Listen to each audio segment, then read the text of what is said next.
And staying with the race for the White House, Donald Trump, who calls himself a true American and a patriot, has criticized the United States, drawing massive backlash from Democrats. While speaking at a rally in Arizona, Donald Trump called the United States a garbage can for the world and blamed Vice President Kamala Harris for the so-called border invasion. And we're a dumping ground. We're like a garbage can for the world. That's what's happened. That's what's happened to our... We're like a garbage can.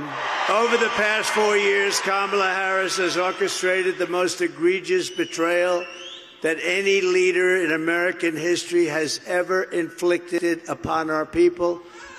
She has eradicated our sovereign border, and she has unleashed an army of migrant gangs who are waging a campaign of violence and terror against our citizens. Now, time and again, the former president has highlighted stories about undocumented immigrants committing crimes and blamed them for a surge in violence without providing any substantial evidence. In fact, last night, Donald Trump repeated his promise to call for the death penalty of any undocumented immigrant that kills a U.S. citizen, as he plans to ask Congress for 10,000 new Border Patrol agents. They're just bad people. And until we get a fair and free press in this country, they're just bad people. And I'm hereby calling for the death penalty for any migrant that kills an American citizen or a law enforcement officer. Immediately upon taking the oath of office, I will launch the largest deportation program in American history. Forget America. And we will put these vicious and bloodthirsty criminals in jail, or we'll kick them the hell out of our country as fast as we can.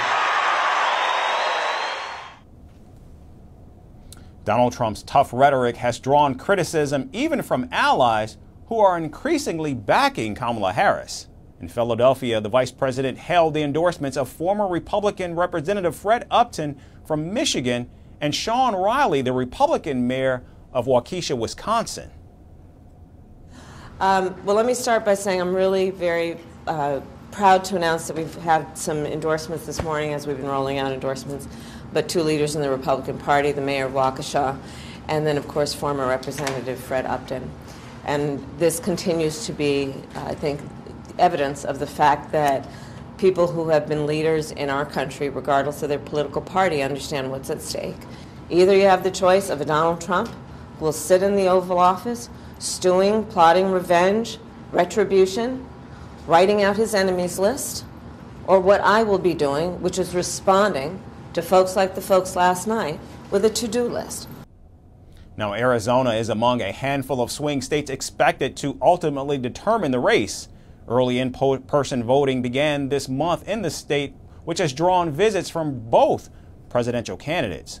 So as Donald Trump sharpens his tone and calls his own country a trash can, the question remains whether these inflammatory remarks will impact voter sentiment.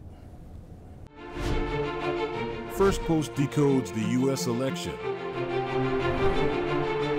explains how America chooses its president. Your primer on the race to the White House. Everything you need to know about how America votes and its global implications. U.S. Election Explained, every Monday and Thursday only on Firstpost.